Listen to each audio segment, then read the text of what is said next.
안녕하세요. 반갑습니다. 독학사 국사를 맡은 유금수입니다. 자, 지금부터 여러분들 우리 역사 시작해 보도록 하겠습니다. 일단 여러분이 보시는 독학사 국사 문제가요. 난이도가 조금 애매모호합니다. 아주 쉬운 것도 아니고요. 아주 어려운 것도 아니에요. 깔끔한 스타일도 아니고 그렇다고 아주 지저분한 것도 아니고 그게 막 믹스가 돼 있어요. 보통 우리가 이제 그 시험 문제 스타일을 얘기를 했을 때 공무원 시험 스타일이 있고 한국사 능력 검정 시험 스타일이 있고 수능 스타일이 있다라고 봤을 때 여러분 시험은 수능 스타일과 한국사 능력 검정 시험 스타일은 아니에요.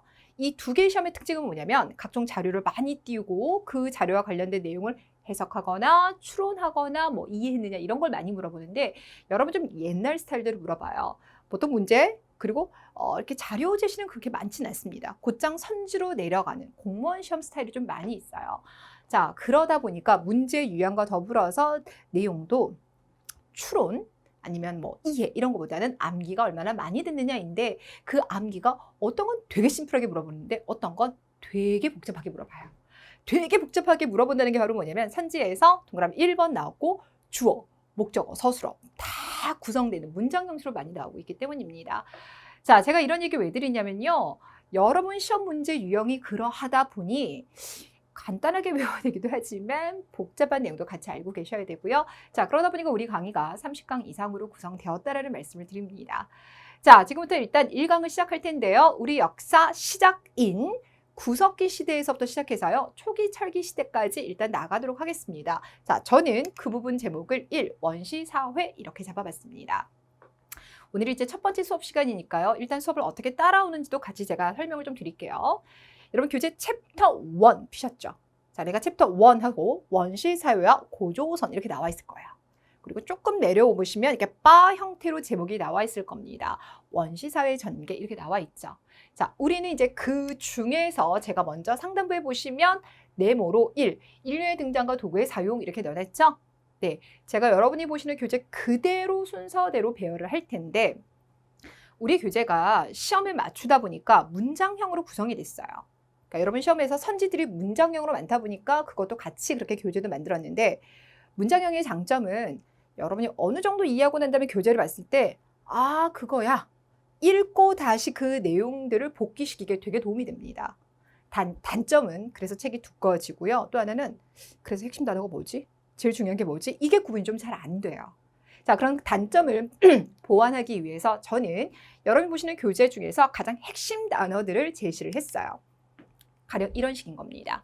자, 괄호 1번 구석기 시대의 유물과 유적 페이지 보이시죠? 그중에 동그라미 1번 거기는 한 두 줄 정도 나왔어요. 근데 거기에서 가장 핵심 단어는 약 70만 년 전 이게 제일 핵심입니다. 되셨죠? 자, 동그라미 2번에서는 구석기 시대를 구분한다라고 했는데 그거 자체는 중요하지 않고 기역과 디귿과 리을이 중요합니다. 제가 니은을 뺐다는 건 비중이 낮기 때문에 굳이 모르셔도 된다는 의미예요. 되셨나요? 자, 교재가 워낙 꼼꼼하게 나와 있습니다. 그러하기 때문에 여러분들이 필기를 하기보다는 교재에서 가장 핵심적인 게 무엇인지를 파악하시는 게 중요하겠죠? 그래서 형광펜을 준비하시는 게 제일 좋아요. 그래서 제가 이렇게 정리한 것들 있죠? 당장 눈에 보이시죠? 네, 교재에서 줄 쳐주시면 되겠습니다. 되셨나요? 네, 자, 그럼 지금부터 들어볼게요. 자, 일단 구석기 시대부터 출발하는데요. 우리나라의 구석기 연도는 약 70만 년 전에 시작됐다고 봐요. 여러분 시험에선 이런 숫자도 조금 중요합니다. 그냥 이건 필기하지 마세요. 제가 상식적으로 말씀드려요. 지구상에 인간이 거주하기 시작한 시점은 학자들마다 좀 다르지만 짧게는 350만 년 전, 길게는 약 500만 년 전으로 봅니다. 근데 그게 이제 아프리카에서 인류가 시작이 된 거예요. 그러니까 이제 유럽, 아시아로 퍼져나가겠죠? 그러면서 한반도와 만주 일대 사람이 거주하기 시작한 건 약 70만 년 전인 겁니다. 이해되셨어요? 자, 우리가 그러면 이렇게 70만 년 전이라고 얘기하기 위해서 뭔가 증거가 있어야 되겠죠? 역사는 주장만 있는 학문이 아니에요. 근거가 있기 때문에 주장을 할 수가 있는 겁니다. 자, 그건 바로 뭐냐면 만주와 한반도 일대에서 약 70만 년 전에 사용했던 여러 가지 유물, 유적지가 나왔기 때문인 겁니다. 되셨어요? 이 우리 땅에 살고 있었던 그 전체 나이가 한 70만 년 전이라면 그 중에서 구석기가요. 마지막 그 만년대를 빼고 나머지 단순 계산 69만 년이 구석기라고 생각하시면 돼요. 그리고 이제 만년부터 신석기, 정동기, 철기가 이어지고 있는 거거든요. 그러니까 얼마나 길어요. 그 긴 시간 동안 유물도 당연히 나이대로 구분할 수 있겠죠? 그래서 전기, 중기, 후기 이렇게 갑니다. 자, 전기 유적지를 보니까 검은모루 동굴 그리고 연천 전곡리 이렇게 나왔는데요. 이건 암기 안 하셔도 돼요. 아시겠지만 구석기들은 사냥 생활 많이 하고 채집 어로 생활을 하죠. 돌아다닐 수밖에 없어요. 돌아다니다 보니까 겨울엔 특히 따뜻한 곳을 찾아서 동굴에 살아갑니다. 동굴 다 구석기 유적지입니다. 그래서 이거 자체가 중요하긴 하지만 암기할 대상은 아니죠. 자, 암기할 대상은 특히나 그중에서 연천 전곡리를 주목해 주셔야 돼요. 자, 경기도 연천 전곡리는 세계적으로도 주목하는 구석기 유적지예요. 왜 그러냐면 여기 릴 한번 봐주시겠어요? 자, 구석기 때 뗀석기라고 해서 내가 원하는 모양으로 깨서 여러 도구를 사용했죠. 근데 거기에는 종류가 이렇게 있어요. 보통은 개로 끝납니다. 되셨나요? 자, 그중에서 우리가 주목하는 게 특히 이 두 개가 되겠는데 집게와 주먹도끼는 구석기의 뗀석기 중에서도 연대가 되게 높은 빠른 전기시대 때 만들어진 거예요. 근데 그중에서 누가 먼저 만들어졌냐면 얘가 먼저 만들어졌어요. 되셨어요? 그러다가 나중에 얘가 이제 등장을 하는데 차이가 뭐냐면 얘가 먼저 등장하다 보니까 얘는 이렇게 돌을 이렇게 보면 날이 한쪽에 있어요. 자, 그런데 얘는 양날도끼입니다. 자, 양날이라고 하는 건 뭐냐면요. 약간 미묘한 차이로 이쪽도 쓰고 이쪽도 쓴다는 겁니다. 그래서 우리가 보통 주먹도끼를 이야기할 때는요. 만능도구입니다 라는 이야기를 합니다. 만능도구. 이해되셨어요? 그래서 요거를 가지고는 가축 사냥도 하고 그리고는 죄송해요. 가축이 아니라 동물 사냥도 하고 그 동물의 가죽을 벗기기도 합니다. 열매를 따먹거나 그러면 뿌리에 있는 것들 하기 위해서 뿌리를 여기 이렇게 뭐랄까요? 긁어내야 되겠죠? 뭐 그런 모든 것들을 다 사용할 수 있는 게 이 주먹도끼예요. 아무래도 얘가 훨씬 더 정교해요. 자, 그런데 1978년 언제라고요? 1978년 전까지는 인도와 유럽 쪽, 아프리카 쪽 있죠. 그쪽에선 집게가 나왔어요. 근데 인도에서 이제 동아시아 쪽에서 보니까 여기에서 그러니까 유럽 쪽, 그쪽, 아프리카 그쪽에서는 주먹도끼와 집게가 다 나오는데 동아시아에서는 집게만 나오는 거예요. 그러니까 이런 걸 가지고 이제 어떤 미국의 학자가 이미 전기 구석기 시대에서부터 이게 세 개가 나눠져 있더라 이렇게 얘기를 하는 거예요. 그래서 유럽 쪽이 조금 더 우월하다라고 하는 걸 약간 이제 주장하는 그런 얘기를 했었어요. 그런 거 이제 모비우스 이론이라고 불러주는데 그런데 1978년에 경기도 연천 전곡리에서 주먹도끼가 아시아 최초로 발견이 됐어요. 자, 그러면서 그 모비우스 이론이 폐기가 되는 겁니다. 이해되셨나요? 자, 그런 의미에서 경기도 연천 전곡리는 꼭 기억해 주셔야 돼요. 자, 그 다음에 이제 공주석장리와 단양 수양계가 있습니다.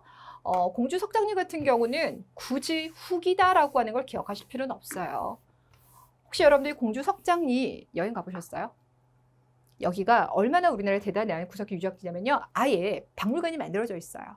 아담한데 꽤 구성이 탄탄합니다. 가보시면 여러분들 와 괜찮다 이런 생각을 하게 될 거고요.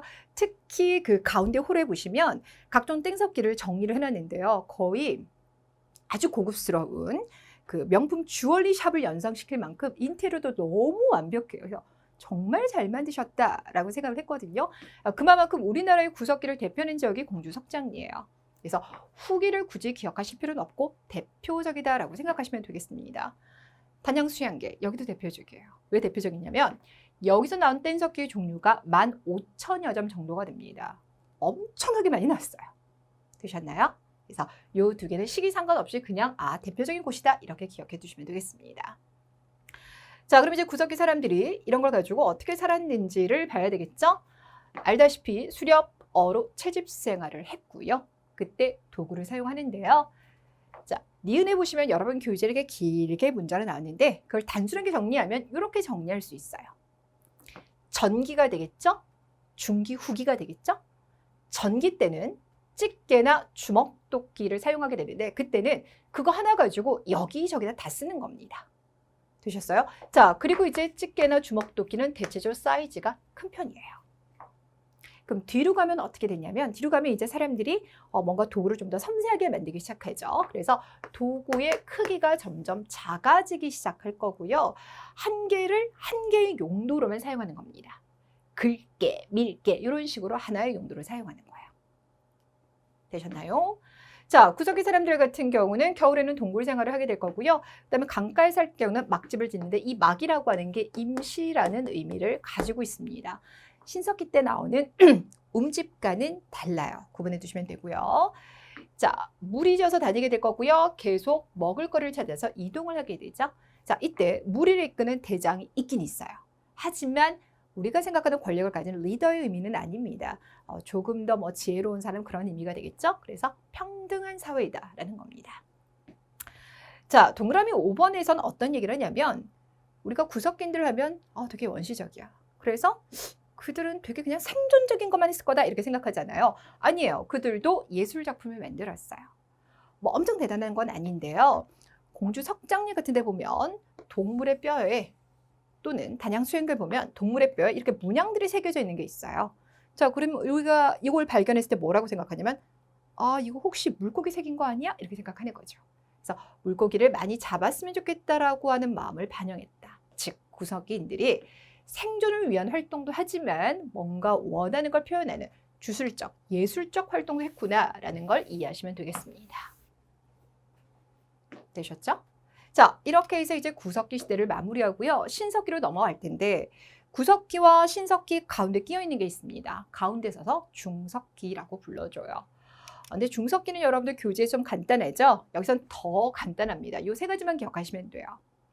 왜 그러냐면 어떤 학자에 따라서는 중석기 그거 사실상 없다고 봐도 되지 않아? 라는 입장도 워낙 강합니다. 그래서 예전 이제 교과서 같은 데 보면 중석기를 다루기도 하고 안 다루기도 합니다. 근데 다룬다 하더라도 아주 간단하게만 다루기 때문에 우린 요 세 가지만 봐요. 자, 일단 중석기를 이해하실 때는요. 1번 때문에 2번이 나타나고 2번 때문에 3번이 나타난다라고 하는 순차적 개념을 이해하시면 돼요. 자, 일단 구석기가 끝나가면서 지구 전체의 기후가 달라져요. 추웠다 더웠다 추웠다 더웠다를 반복했던 게 구석기예요. 자, 그런데 이제 구석기가 끝나가면서는 이제 추운 시기가 이제 끝나는 겁니다. 지구가 점점 따뜻해져가요. 여러분 원래 우리 한반도에도요 그 추운 지역에 살았던 털, 코뿔이 이런 거 다 살았어요. 근데 이제 지구가 더워지다 보니까 그런 동물들을 위로 쭉 올라가죠. 그래서 따뜻한 지역에 살고 있는 동물들이 한반도에 거주하게 되는데 걔네들이 전체적으로 봤더니 되게 빠른 애들이에요. 날렵한 애들인 거죠. 자, 그러면 이런 것들을 사냥하기 위해서는 우리도 어떻게 할까요? 날렵한 도구를 만들어야 돼요. 아까 우리가 말했던 만능도구인 그 주먹도끼 같은 경우는 크기가 한 15, 20cm 정도가 되거든요. 야무지긴 한데 그건 기본적으로 내가 직접 들고 타격을 하는 거예요. 근데 얘네들은 우리가 바로 앞에서 타격할 수가 없죠. 그렇죠? 멀리 던져줘야 되겠죠. 자, 그러다 보니까 쬐끄만 걸 만들어요. 우리가 어르신들이 잘다 자라 이렇게 얘기하잖아요. 그때가 작다라는 의미입니다. 그래서 잔석기는 작은 걸 말합니다. 아주 작은 것 같은 경우는요. 제 손톱 모양 정도도 돼요. 그럼 이걸 어떻게 할까요? 단독으로 쓸 수는 없겠죠. 뭔가와 연결시켜야 되겠죠. 이걸 바로 이음도구라고 불러줍니다. 주로 이제 연결시키는 건 돌과 나무, 돌과 뭐 뼈도구 이런 것들 연결시키는 거예요. 자, 그렇게 이용되었던 것 중에 대표적인 것이 바로 뭐냐면 승배찌르개입니다. 일단 찌르개 있기 때문에요. 약간 화살촉 같다고 생각하시면 돼요. 거의 이렇게 생겼어요. 자, 이때 승배라는 부분이 바로 뭐냐면 이 부분이에요. 승배가 손잡이라는 의미를 가지고 있습니다. 자, 그러면 이거 자체만을 사용할 수 없겠죠. 그래서 여기다가 이렇게 나무를 연결하고요. 이렇게 끈으로 묶어주는 겁니다. 자, 이게 바로 승배찌르개가 됩니다. 이해되셨죠? 자, 승배찌르개 같은 경우는 중석기 시대 때의 잔석기로도 이해를 하고요. 아니면 구석기 안에서 후기 구석기의 뗀석기라고도 이해를 합니다. 자, 이렇게 하고 이제는 신석기로 넘어가 보도록 할게요. 자, 신석기 같은 경우 일단 우리나라에서는 기원전 8000년경부터 시작이 됐어요. 자, 근데 요거를 기원전 8000년이라고 하셔도 되고요. 만년이라는 개념으로 하셨을 때는 1만 년 전 이렇게 보시면 돼요. 아시겠지만 우리가 역사를 볼 때 기원 전, 후를 본다면 그건 예수의 탄생을 기준으로 합니다. 그래서 예수가 태어나고 난 다음부터 기원 후예요. 그전을 기원 전이라고 그래요. 자, 그럼 우리가 살고 있는 지금 2000년대 같은 경우는 예수가 태어나고 2000년이라는 거죠. 자, 그럼 이제 기원 전이라니까 예수가 태어나기 전에 8000년인 거니까 태어나기 전에 8000년, 태어나고 난 다음에 대략 2000년, 합이 만년 이렇게 되는 겁니다. 됐죠? 신석기 때는 여러모로 달라져요. 근데 여러모로 달라지는 것 중에 하나가 바로 뭐냐면 지구가 더 이상 춥지 않다는 겁니다. 그쵸? 자, 그래서 지구가 따뜻한 이 간빙기 있죠? 간빙기가 계속 지속되고 있는 거예요.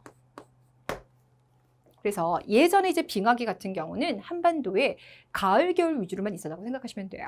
근데 이제는 봄, 여름도 있죠. 이게 바로 간빙기예요. 되셨나요? 자, 그러면서 이제 사람들은 농사를 짓기 시작할 거고요. 물고기 잡이를 훨씬 더 많이 하기 시작합니다. 그러다 보니까 강가나 바닷가에 살아요. 여러분 혹시 동그라미 2번 암기 가능하세요? 네. 간단하게 방법을 좀 알려드린다면 여기에 나와 있는 이 네 곳이 우리나라 신석기를 대표하는 유적지가 되겠는데요. 위치를 한번 보세요. 서울의 암사동 여기입니다. 특히 이 암사동 유적지 같은 경우는 움집터가 대량 발굴이 돼 있어요. 그래서 신석기 시대 사람들은 움집을 이렇게 지었구나를 파악할 수 있는 아주 중요한 유적지고요. 부산의 동삼동, 부산 여기 있죠? 강원의 양양 오산리, 여러분 양양 오산리가 신석기의 아주 대표적인 유적지예요. 그리고 제주도의 고산리, 하나같이 강가나 바닷가 쪽인 겁니다. 되셨죠? 네. 자, 그럼 이제 이런 지역에서 어떤 도구를 사용하는가라고 봤더니 기억, 간석기 사용한다. 참고로 여러분들 이 간석기 같은 경우는요, 명칭을 보여줄 때 돌, 땡땡이 이렇게 됩니다. 돌보습, 돌갱이, 돌낫 이렇게 많이 나옵니다. 앞서서 뭐뭐, 개와 좀 구분이 되죠. 자, 그리고 이제 신석기 때는 간석기뿐만 아니라 토기를 만들었어요. 물론 여러분들이 이 빗살무늬 토기는 다들 알고 계실 것 같아요. 근데 빗살무늬 중에서도 여러분들이 하나 오해하고 있는 게 있어요. 빗살무늬는 빗금이 있다. 예, 이것까지 맞아요. 그리고 제가 이렇게 뾰족하게 그림을 그린 건 여러분이 이런 형태를 제일 많이 알고 있기 때문인 거죠. 그런데 주의하세요. 밑이 뾰족한 이런 식의 빗살무늬 토기도 있지만 우리가 일반적으로 생각하는 이렇게 약간 평평한 거 있잖아요. 그런 것도 있어요. 그만큼 빗살무늬 토기가 많아요. 네, 한반도 전역에서 정말 골고루 발견되고 있습니다. 그래서 신석기를 가장 대표해요. 자, 그런데 이제 빗살무늬 토기 이전에 이미 나오는 것들이거든요. 이런 것들이 있어요. 외워야 될까요? 네, 외워주셔야 돼요. 자, 아무래도 여긴 선사시대예요. 선사시대라고 하는 건 그 당시 살아갔던 사람들이 글로 남겨준 게 없는 시기입니다. 그럼 그 시대 사람들이 어떻게 살았는지 파악하기 위해선 그들이 남겨준 유물을 되게 많이 봐야 되기 때문에 토기 이름을 다 외워주셔야 돼요. 자, 이름 민무늬 토기 볼게요. 민이라고 하는 건 없다는 겁니다. 그래서 소매 없는 옷을 민소매 옷이라고 하죠. 그러니까 무늬가 없어요. 그러니까 빗살무늬 토기는 무늬가 있는 거라면 얘는 무늬가 없습니다. 근데 무늬 없는 토기는 청동기와 철기시대 때 써요. 자, 그래서 그것의 빠른 버전, 초기 버전이다 그래서 이름 민무늬 토기라고 합니다. 게임으로 말하면 베타 버전이라고 생각하시면 돼요. 덧무늬 토기. 여러분 덧이라는 게 뭐예요? 플러스의 개념인 거죠. 그렇죠? 그래서 토기를 이렇게 봤을 때 여기에다가 토기 만들고 난 다음에 흙을 덧붙여서 뭔가 장식을 해요. 그래서 흙을 이렇게 뭔가를 이렇게 덧붙일 거예요. 이게 덧무늬 토기예요. 눌러 찍기 무늬 토기. 말 그대로 눌러 찍어요. 그래서 무늬를 넣는 겁니다. 되셨죠? 자, 그래서 가로 2번 가볼까요? 뭐 하고 사나요? 라고 했을 때 이 부분 주목해 주세요. 자, 특히나 1번에서 기역, 니은, 디귿 있죠? 이 부분 중요합니다. 그럼 뭐가 중요하냐? 신석기 때 농사짓기 시작하는 거에서 시작이라는 단어를 특히나 주목해 주시면 돼요. 자, 농사짓기 시작. 되셨나요? 자, 이때는 돌, 땡땡이들을 가지고 농사를 짓게 될 것이고요. 단 주의하실 거는 잡곡을 재배해요. 그럼 옆에다가 하나 필기할게요. 벼, X라고 하시면 됩니다. 우리의 대표적인 먹거리는 벼이지만 벼는 청동기 시대가 되어야지 재배 가능해요. 그래서 여기는 조, 수수, 기장 같은 잡곡을 재배하고요. 그런 잡곡들이 실제로 어디서 발견됐냐? 여기에서 발견이 됐어요. 되셨어요? 그래서 황해도에 가면 봉산 지탐리, 그리고 거기 위에 가면 평양 있죠? 거기 남경 유적지에 가보면 불탄 상태로 남아있는 그런 좁쌀들이 있습니다. 되셨죠? 자, 그리고 또 하나. 사냥과 고기잡이 안 하는 거 아니에요. 그래서 여기다 뭐라고 하냐면 지속이라고 합니다. 왜냐면 이제 시작 단계이기 때문에 이것만으로 먹고 살 수 없어요. 그래서 이거 여전히 지속합니다. 자, 그 다음 수공업도 시작하게 할 거예요. 수공업이라면 뭔가를 만드는 거죠. 그럼 제일 먼저 필요한 게 옷입니다. 그래서 그 전에 구석기들이 그냥 걸쳐 있는 순이라면 이제는 옷을 만들어 입을 거예요. 그리고 그물 같은 것도 만들어야 되겠죠. 그때 필요한 도구들이 얘네들이에요. 가락바퀴, 여기에서 뭘 뽑냐면 실을 뽑아낼 거예요. 실이 있고 바늘이 있으니까 옷을 만들거나 그물을 만들 수가 있겠죠. 그래서 원시 수공업이 시작되었습니다. 이렇게 얘기를 합니다. 됐죠? 자, 시작하는 것들 두 가지 기억해 두시고요. 자, 그리고 이제 농사를 지니까 한쪽에 정착해야 되고 정착하다 보니까 집을 만들어요. 그런데 초기 형태의 집은 거의 반지하 스타일의 집인 거죠. 자, 그럼 이렇게 생각하셔야 되겠죠? 여기까지가 이제 지상이었어요. 그런데 기둥을 세울 만한 아직 건축 실력이 안 돼요. 완벽하게 그렇게 세우지 못해요. 그래서 땅을 파고 들어갈 겁니다. 추운 지역은 한 1m까지 팔 거고요. 조금 따뜻하다 그러면 한 0.5m 정도를 파시면 돼요. 자, 그리고 난 다음에 가운데에다가 이렇게 불 같은 거 두고요. 기둥 형태로 좀 세워주고요. 위에다가 이렇게 지붕을 덮어주면 됩니다. 자, 이게 바로 움집이에요. 그래서 우리가 움이라고 말하잖아요. 이 움이라는 게 바로 뭐냐면 이렇게 밑으로 판 것. 이걸 바로 움이라고 그래요. 자, 그럼 여러분들 청동기 시대 때도 움집 짓거든요. 그럼 청동기 시대의 움집은 움이 더 깊어질까요? 얕아질까요? 얕아지죠. 그러면서 점점점 올라가서 지상가 오게 되는 겁니다. 그래서 신석기 시대까지는 아직까지 약간 반지하 형태라고 생각하시면 되겠고요. 그럼 여기 나와 있는 이건 뭐냐? 이거는 이제 신석기 시대의 집터를 위에서만 바라보는 겁니다. 여러분이 살고 있는 집은 일반적으로 평면도를 그렸을 때 집의 평면도가 어떻게 생겼어요? 저희 집은 직사각형, 길다랗게 생겼어요. 일반적으로 우리가 집 지을 때 평면도를 만들 때 정사각형이나 원형으로 지금은 잘 안 만들죠. 지금은 직사각형입니다. 그런데 움집이 처음에 만들어질 때는 원형과 이렇게 둥근 사각형 형태, 약간 정사각형에 가까운 이런 모습들이 많았어요. 그러다가 청동기 시대가 되면 직사각형으로 가게 되고, 그다음에 제일 중요한 게 결국 불이거든요. 한가운데 불을 두게 됩니다. 이게 바로 디귿입니다. 되셨나요? 여러분들 이 화면에서 중요한 것들 같은 경우는 체크하셔야 되잖아요. 그러니까 멈춤을 하시면서 표시를 하시면 되시겠습니다. 자, 그리고 난 다음에 이제 정착을 하다 보니 이제 자기 마을에 사는 사람들은 그러니까 나와 같은 피를 나눈 사람들이 되는 거예요. 그렇죠? 그래서 같은 혈통을 가지고 있다. 씨족. 그리고 몇 개의 씨족이 결합된다. 부족. 이렇게 해요. 그래서 신석기 때는 씨족, 부족 사회로 살아가고 기본적으로 같은 혈연을 바탕으로 하고 있습니다. 이렇게 얘기를 하고요. 여기까지도 여전히 평등해요. 아직은 생산 능력이 그렇게 뛰어나지 않기 때문에 누군가가 더 많이 가질 거야 라고 하게 되면 결국 처음에 자기만 많이 가지게 되겠지만 나중에 가면 식량이라든지 전자가 다 부족해요. 그래서 그 부족 자체가 멸족될 수도 있습니다. 그래서 이때는 콩 한 쪽도 나눠 먹어야 돼요. 평등한 사회. 자, 그리고 이제 리을에서 모계 사회가 있어요. 모계사는 말 그대로 엄마의 혈통에 따라서 그 관계가 구성이 되는 거죠. 반대 개념이 부계예요. 오늘날은 부계입니다. 근데 부계는 그러면 언제부터 되는 거냐? 청동기 시기예요. 청동기 시기 때 청동이라는 금속 도구도 나타나고 또 벼도 재배하고 전체적인 경제력이 상승해요. 그러다 보니까 이렇게 늘어난 경제력 나만 가질 거야. 그 사유재산자이고 그렇게 나만 가진 걸 내 자식에만 줄 거야. 이렇게 되는 거예요. 그러다 보니까 남성 중심의 사회가 점점 만들어져요. 평등할 때는 모계사회였다. 이해되시겠죠? 네.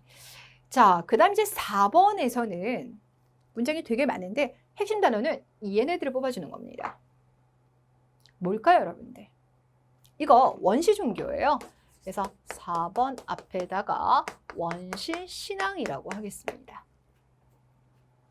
자, 구석기 때는 그냥 기본적인 주술 행위만 했다라면 신석기 때는 그게 조금 더 발달하죠. 그래서 뭔가를 구체적으로 믿기 시작을 합니다.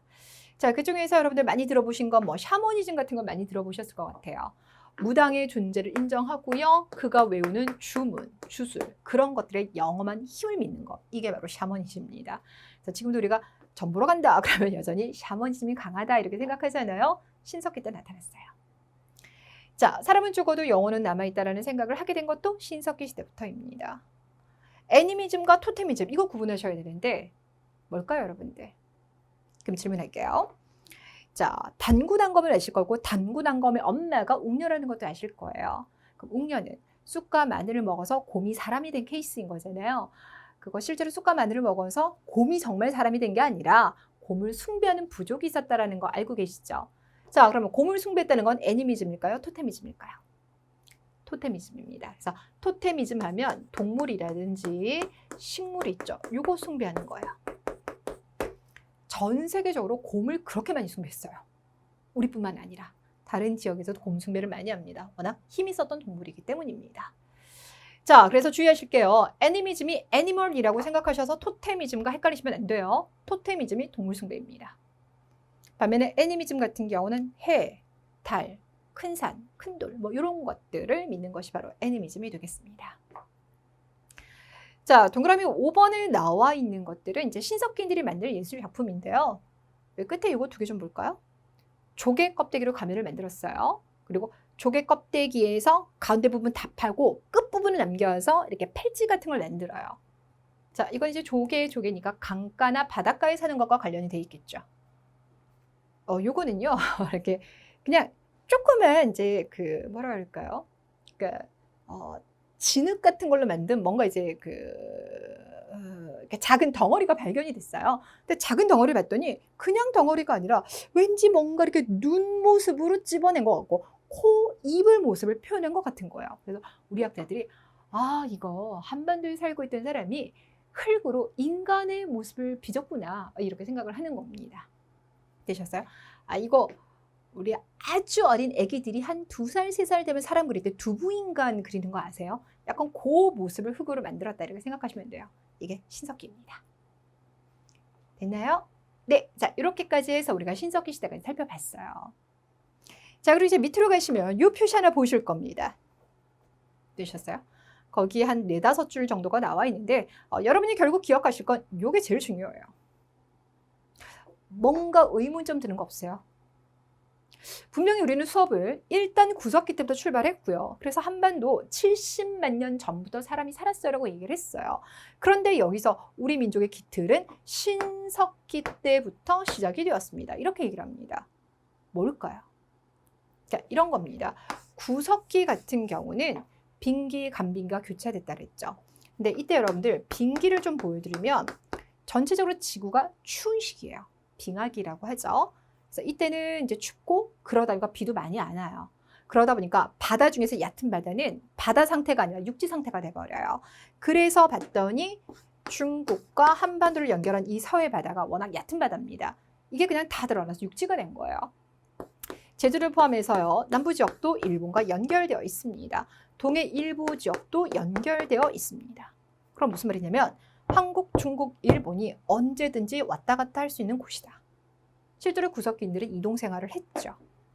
그래서 구석기 시기 빙기 때는 이동이 가능했기 때문에 그때 살았던 사람을 우리 민족이라고 볼 수는 없는 거예요. 그냥 산 사람인 거죠.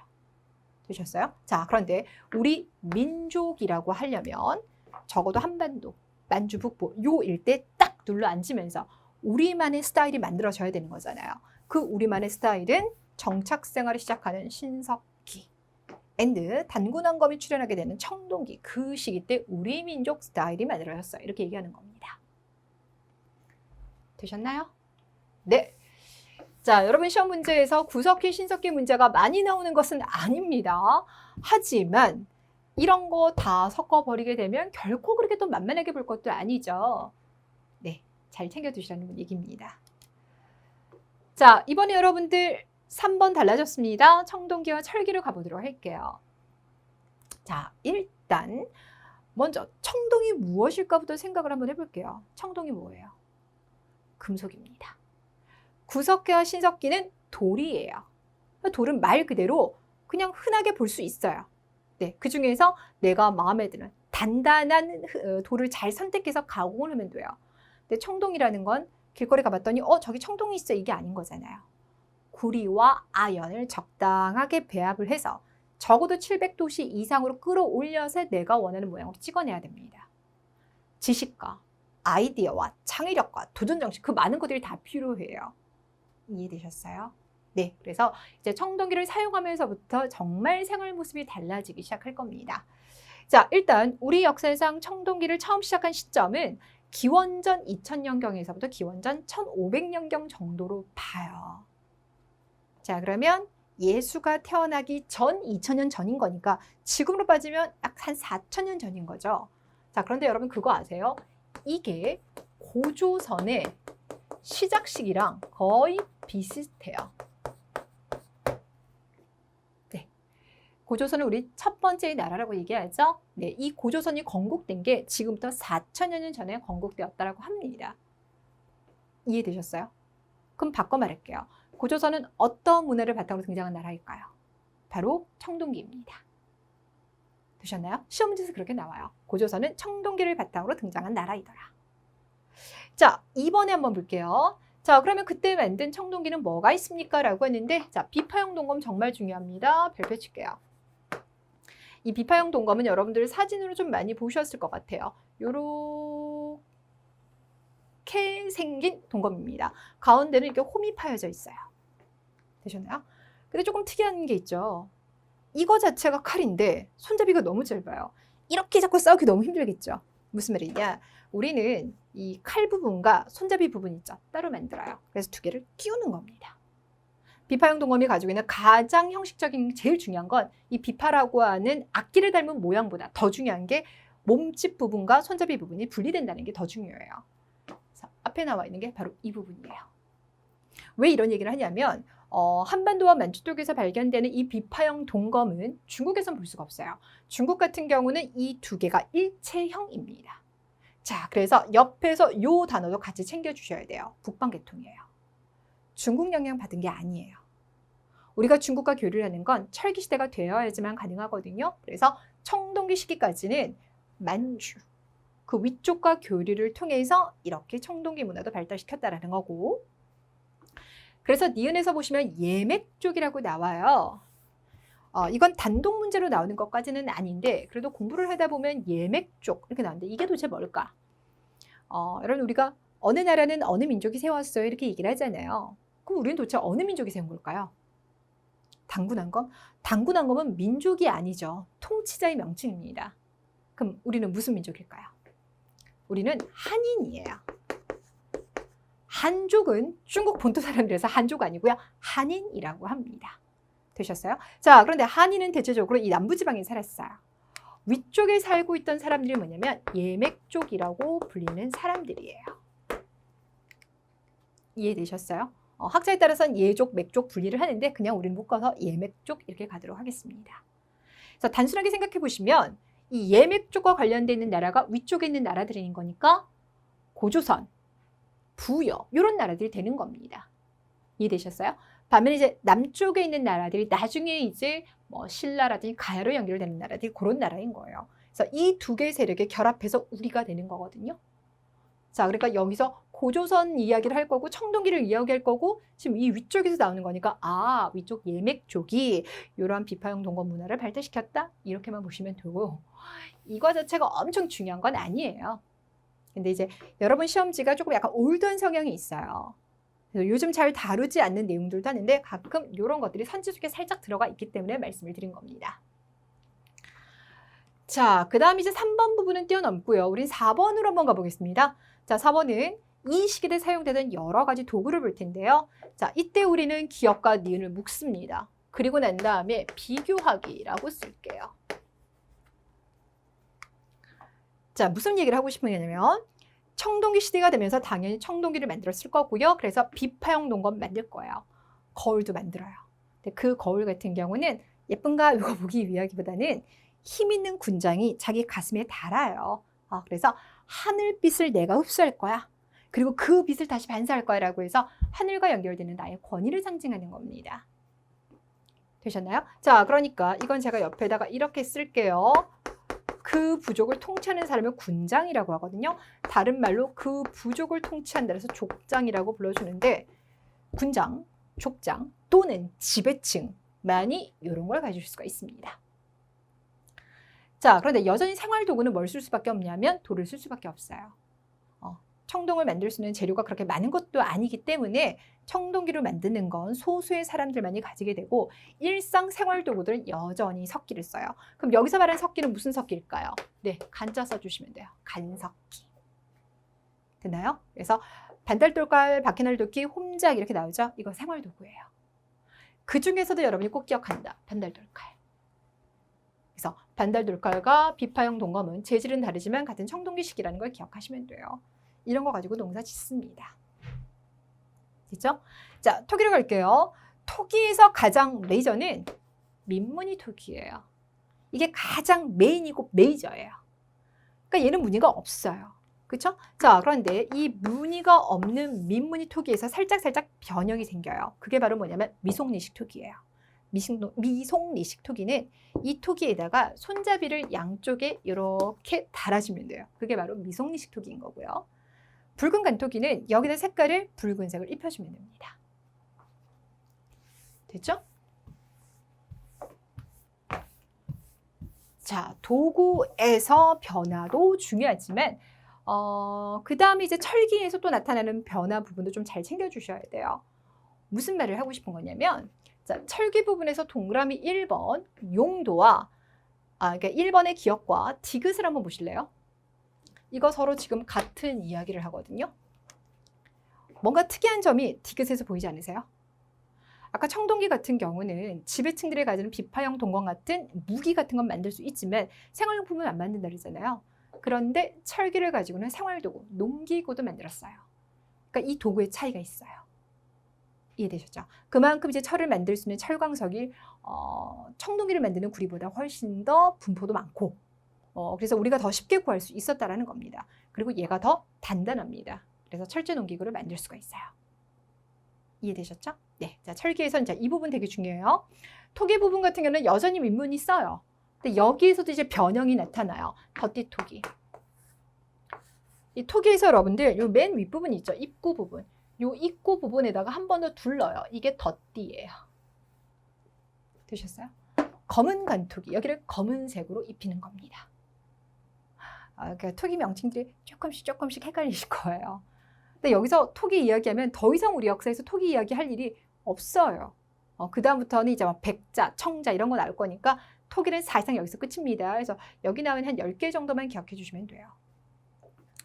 자, 그리고 또 리을도 조금 주목해 주셔야 돼요.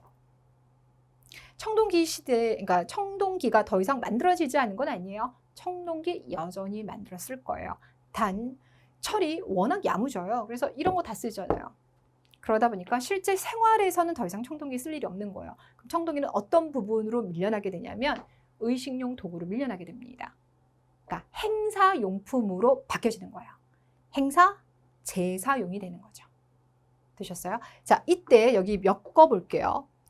1번의 리을과 2번의 니은 있죠. 요거를 같이 세트로 묶으셔야 돼요. 이게 한 세트예요. 자, 그러니까 이렇게 가는 거죠. 철기 시대가 되었을 때 청동기 쓰긴 써요. 단 실제 도구로 쓰기보다는 제사용, 의식용으로 쓴다. 이게 하나의 변화죠. 두 번째, 형태의 변화도 있어요. 여기 보시면 세형동검 보이십니까? 네. 새라고 하는 게 날씬하다, 길쭉하다 그런 의미를 가지고 있거든요. 비파형처럼 올록볼록한 모습이 아니라 길쭉한 형태가 됩니다. 자, 그런데 이 길쭉한 형태가 앞서 비파형 동검이 나왔던 지역을 제가 표시를 해본다면 그 비파형 동검 같은 경우는 만주, 한반도 곳곳에 다 있어요. 근데 반면에 세형 동검 나온 지역은 제가 빨간색으로 표시를 해볼게요. 여기만 있어요. 그럼 우리가 이제 어떻게 얘기할 수 있냐면 비파형 동검 같은 경우는 북방의 영향을 받다 보니까 위쪽이나 아래쪽에는 다 써요. 반면에 세형 동검 같은 경우는 청천강 아래에서만 나와요. 이거야말로 정말 약간 우리 스타일이 확실한 거죠. 이해되셨어요? 그래서 독자적이다라고 얘기를 붙여줍니다. 그래서 얘의 또 다른 이름이 한국식 동검이에요. 왜 묶어야 되는지 알겠죠? 네, 철기 시대가 되었을 때 청동기에선 두 가지 변화가 나타난다. 첫 번째, 용도 변화. 두 번째, 스타일의 변화. 이해되셨어요? 네, 거울 같은 경우도 거친 무늬가 아니라 잔무늬인데 그러면 거친 무늬는 표면을 만져봤을 때 거칠거칠하고 얘는 뭔가 잘잘해서 보들보들하나요? 그런 건 아니고요. 거울을 둥그렇게 만들 때 그 안에 여러 가지 또 이렇게 선들을 그려 넣어요. 그 간격을 말하는데 얘는 간격이 정말 오밀조밀해요. 그래서 거울이 실제로 한 20cm, 아이고, 제가 너무 크게 했는데, 한 요 정도 크기라고 친다라면, 여기 안에 선들이 정말 많거든요. 선과 선의 간격이 0.3mm 정도 간격이에요. 그래서 정말 이렇게 현미경으로 봐야지만 정확하게 보일 정도로 정말 잘잘잘잘하게 넣어놨죠. 되게 신기합니다. 자, 그 다음에 디귿 거푸집. 요건 조금 할 말이 있는데요. 여러분, 거푸집이라고 하는 건 청동이나 철을 찍어내는 틀이에요. 여러분 집에서 얼음을 찍어낼 때 그 틀과 똑같다고 생각하시면 돼요. 자, 그런데 이 거푸집을 철기 시대 때 청동기에서만 썼어요. 그럼 여러분 이런 생각하죠? 그럼 청동기를 만들 때는 거푸집이라는 틀을 쓰고 철을 만들 때 안 썼냐? 아니에요. 써요. 다 쓰는데 여기서 어떤 얘기를 하고 싶으냐면 비파형 동검의 거푸집은 우리 땅에서 발견된 게 없어요. 그러니까 이런 거예요. 칼은 있는데 칼을 만들었던 틀이 아직까지 발견이 안 됐어요. 그럼 이건 비파형 동검은 우리가 쓰긴 했지만 우리가 만들었다고 보기에는 조금 애매모호한 거죠. 그렇죠? 그런데 세형 동검 같은 경우는 세형 동검도 나오고 그걸 찍어낸 틀도 나오는 거예요. 그래서 이거야말로 정말 우리가 스스로 만들었구나. 그 증거가 돼요. 이해되셨죠? 그래서 거푸집은 청동기와 철기를 찍어내는 틀이기 때문에 다 있긴 하지만 굳이 청동기의 독자적 발전에서 나왔던 이유는 세형 동검의 거푸집만 발견되었기 때문이라는 겁니다. 이해되셨을까요? 네. 자, 그 다음 동그라미 3번으로 한번 가볼게요. 동그라미 3번에서 쭉 유물들 보이세요? 네, 여러분 교재에서는 앞에 설명 되게 많은데 다 건너뛰고 얘네들을 보러 가는 겁니다. 자, 그럼 여기 있는 것들 정리를 좀 해보면 명도전, 반냥전, 오수전. 역사 공부할 때 전자가 나오면 두 가지 중에 하나예요. 돈이거나 토지거나. 자, 그런데 얘는 뭐냐면 돈이에요. 동전입니다. 되셨어요? 그러니까 돈이에요. 근데 이 돈은 우리가 만든 돈은 아니에요. 언제 만들었냐면 중국에서 진나라, 한나라 이런 거 들어보셨어요? 진시황제가 있었던 게 진나라고 그 다음에 등장하는 한나라거든요. 진나라 때 쓰던 돈이고 한나라 때 쓰는 돈이고 진나라 전에 있었던 춘추 전국시대 때 쓰던 돈이에요. 이해되셨어요? 자, 이거 다 중국에 썼는데 중국의 춘추 전국시대, 중국의 진나라, 중국의 한나라 이거 모두 다 중국의 철기시대예요. 네, 중국은 철기시대가 되면서 철을 가지고 무기를 만들 거고요. 청동을 가지고는 이렇게 돈을 만드는 거예요. 그래서 동전이거든요. 이해되셨어요? 자, 그런데 중국이 철기시대 때 사용했던 그 돈들이 한반도 곳곳에서 발견이 되고 있는 거예요. 그건 무슨 말이냐면 우리가 철기시대가 되면서 중국과 교류를 시작했구나. 그 증거가 되는 거죠. 됐나요? 자, 또 하나. 얘가 발견되고 있는 시점에서 얘도 같이 나오는 거예요. 자, 경남에 가면 창원이라는 곳이 있죠? 창원시 다우리에서 붓이 발견됐는데 붓이 발견되었다는 것 자체는 뭐냐면 우리가 한자를 쓰기 시작했다는 거죠. 적어도 아직 후민 저금은 없으니까 한자를 알고 있었구나라는 증거가 되는 겁니다. 그래서 이런 것들이 결국 중국과의 교류를 통해서 우리가 붓을 이용하게 되었다라고 보는 겁니다. 되셨나요? 네, 좋습니다. 자, 그러면 이렇게 해서 일단 청동기와 철기시대 때 주요 유물들을 봤고요. 이걸 연결시켜서 그 시대의 생활 모습을 보면 변화가 되게 많다 그랬죠. 자, 변화 중에서 동그라미 1번 생산 부분에서 제일 주목할 건 바로 뭐냐면 드디어 벼농사 짓기를 시작했다라는 거. 이거는 챙겨두시고요. 자, 2번 집에서도 변화가 나타난다. 여전히 우물 파서 집을 짓기는 지어요. 근데 그 집이 점점 어떻게 된다? 지상가옥화된다. 자, 그러니까 여기가 지상이에요. 그럼 땅을 파긴 팔 텐데 땅을 빵 아닙니다. 땅입니다. 땅을 쬐끔만 팔 겁니다. 이렇게 돼요. 자, 그러면 지붕을 곧장 얹을 수 없겠죠. 그래서 주춧돌을 올릴 거고요. 그리고 난 다음에 기둥 살짝 긋고 이렇게 집을 짓는 스타일입니다. 지금 이 얘기인 거예요. 그리고 집의 모습은 오늘날과 같은 이제 직사각형 형태가 될 거고요. 야산, 기슭에 위치하고 있다라고 했는데 구석기 사람들 같은 경우는 동굴에 살았죠. 그러니까 구석기 때는 이런 위쪽으로 갑니다. 신석기 때는 강가나 바닷가로 간다 그랬죠. 아래쪽으로 갈 거예요. 그러다가 청동기 시대가 되면 어디로 가냐면 이렇게 언덕 쪽으로 갈 겁니다. 언덕에 마을을 형성하면서 아래 지역에서 농사를 지어요. 그러면서 혹시라도 다른 부족과 싸우게 될 때는 위에서 이렇게 다른 부족을 쳐다보는 겁니다. 그래서 이런 언덕을 야산 기슭 또는 구릉지대 이렇게 불러줍니다. 자, 디귿은 여러분들 어떻게 이해하시면 될까요? 우리가 이제 마을에 가면 기본적으로 움집 같은 집이 있어요. 그쵸? 근데 신석기 시대 때 보지 못했던 다른 건물들이 보이는 거예요. 걔는 집의 용도가 아니라 공동 작업장이라든지 창고라든지 집회 장소 같은 거래요. 마을의 규모가 커지면서 집 이외의 건물들이 등장하기 시작했구나. 그렇게만 이해하시면 됩니다. 암기는 아니에요. 자, 그리고 정말 또 중요한 내용이 1번뿐만 아니라 3번에서 나타나고 있죠? 네. 청동기 때부터는 이제 벼농사 지기 시작하고 그래서 농업의 생산량이 그만큼 많아져요. 먹고 남는 게 생기겠죠. 자, 그때부터 네 거, 내 거 재산 구분하자. 사유재산이라는 개념이 등장하게 됩니다. 자, 그러니까 이제 재산의 차이가 나타나요. 결국 힘을 가진 자가 더 많이 가지겠죠. 계급이 분화됩니다. 자, 그러면 이렇게 되는 거죠. 결국은 권력을 가진 자와 그러지 못한 자, 지배층과 피지배층으로 나뉘어지게 돼요.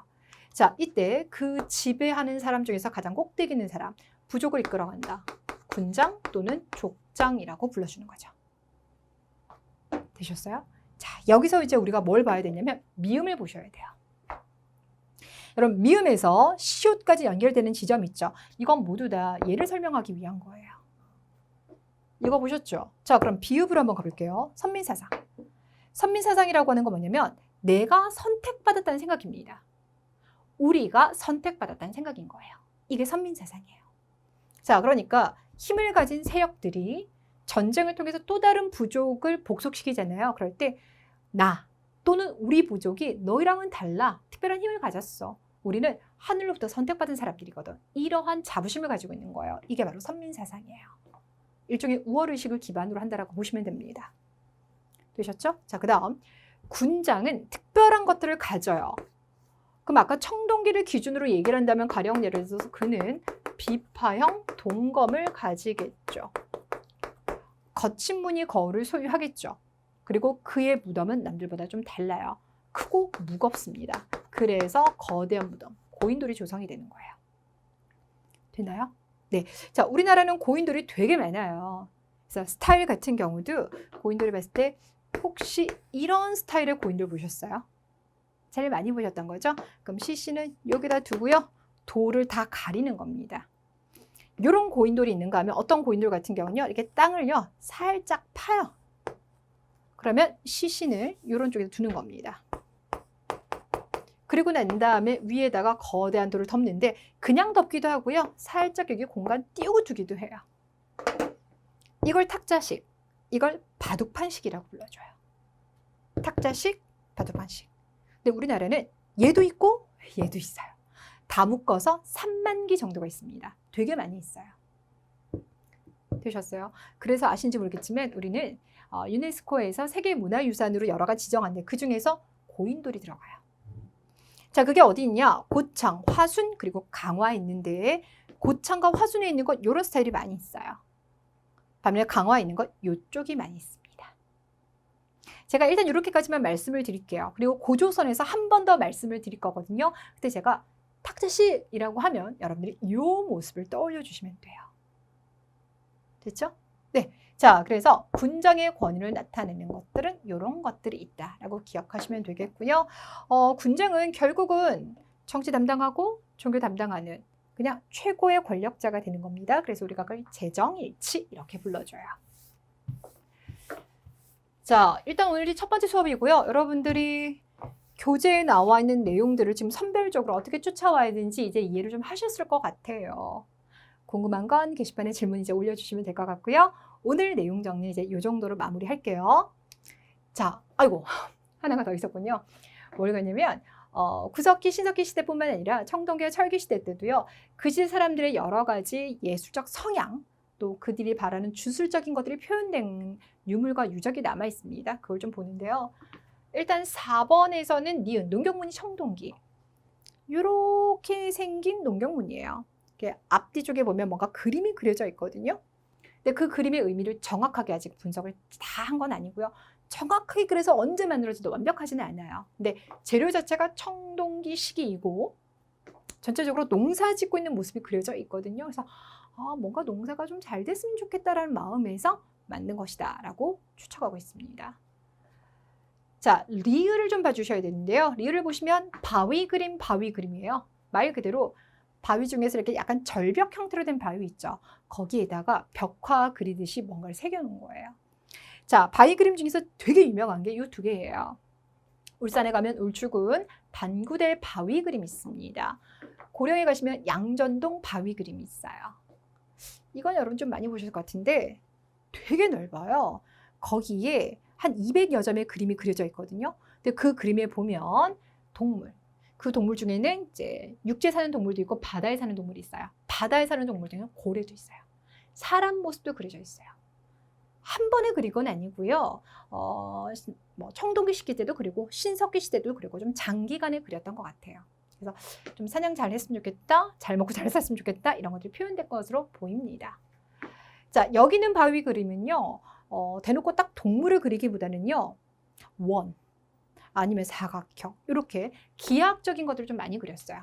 근데 그중에서 이제 이렇게 둥근 것 같은 경우는 우리가 태양을 상징하는 것은 아닐까라고 생각을 합니다.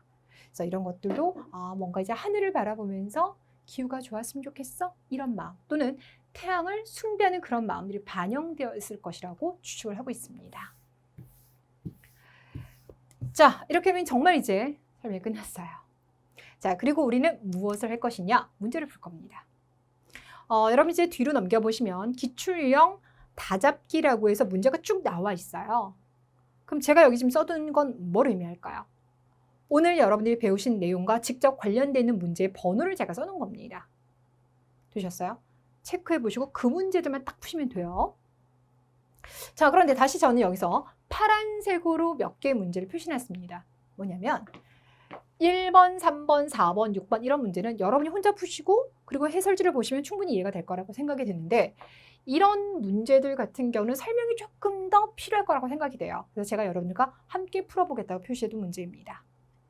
자, 그러면 2번부터 가볼게요.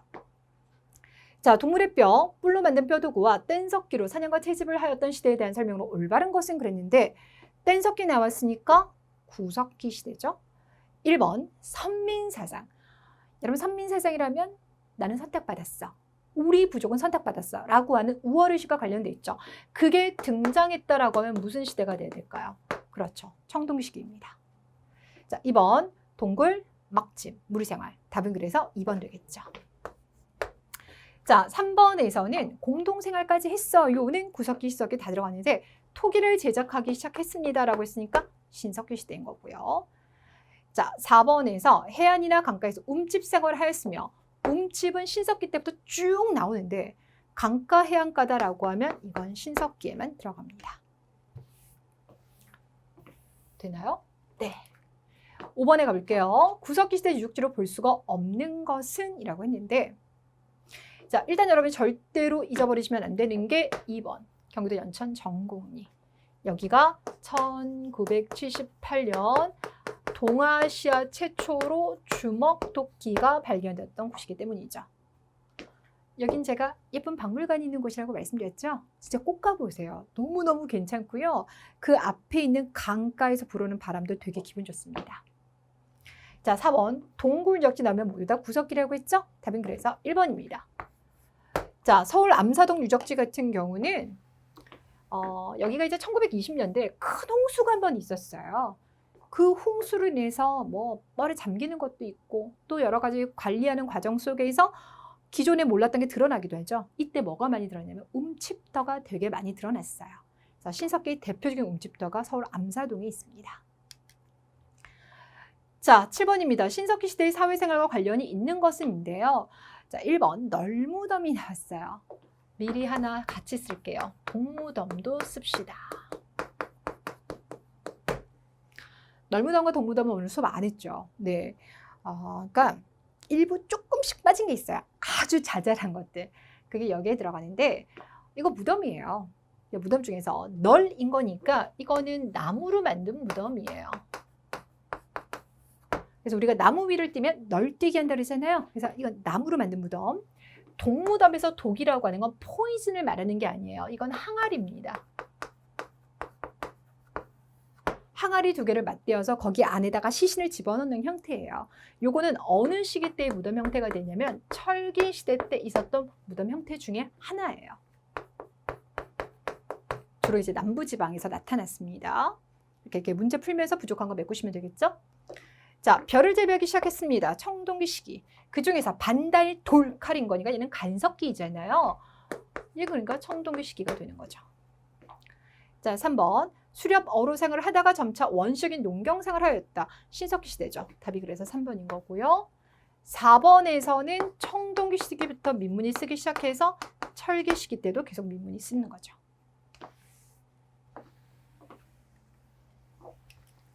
자, 11번. 다음 중 신석기 시대의 특징으로 옳은 것은 그랬어요. 자, 벼농사 짓기 시작한 거. 청동기. 민문이 토기는 방금 전에 보셨죠? 청동기 시기부터 철기 시기까지. 3번에서 혈연을 바탕으로 해서 시족이 부족의 기본 구성단위였다. 그랬는데 그러니까 시족사회에서 더 확장된 게 부족사회죠. 자, 이게 바로 신석기 시기. 4번. 움집 같은 경우는 신석기 때도 있고 청동기 때도 있는데 화덕의 위치를 봤을 때 가운데 뒀던 것은 신석기. 어느 옆쪽으로 옮겨가기 시작했어요? 이건 청동기 시기입니다.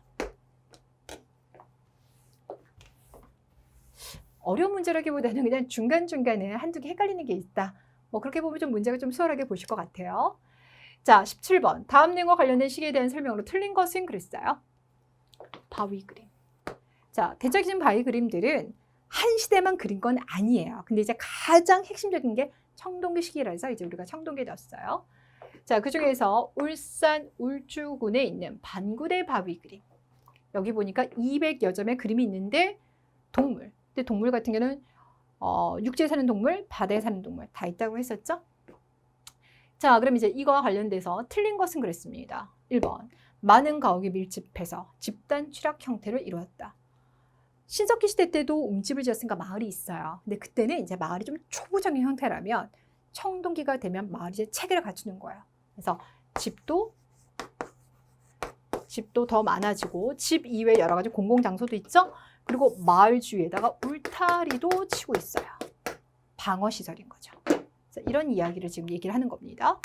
자, 이번에서 빗살무늬 토기는 신석기 시대입니다. 그럼 일단 두 개가 청동기와 신석기 시대로 나눠지죠. 3번에서 고인돌 같은 경우는 족장의 무덤이다. 청동기. 4번 비파형 동검은 이라는데 비파형 동검은 청동기 시대의 동검이고요. 고조선은 청동기 문화를 바탕으로 등장하였습니다. 그래서 얘네 두 개가 연결고리가 생기는 거예요. 답은 결국 2번이 되겠습니다. 자, 비파형 동검과 고조선 이야기는 다음 시간에 한 번 더 얘기를 하게 될 겁니다. 자, 20번. 다음 유물을 통하여 추론할 수 있는 사실을 연결한 것으로 옳지 아니하는 것은 그랬어요. 자, 1번 명도전 중국과의 교역 그랬는데 이거는 중국 돈입니다. 그쵸? 이 중국의 동전이 우리 땅에서 발견됐다. 이들과 교역한다는 거죠. 그런데 저 동전은 중국에서 철기시대에 썼습니다.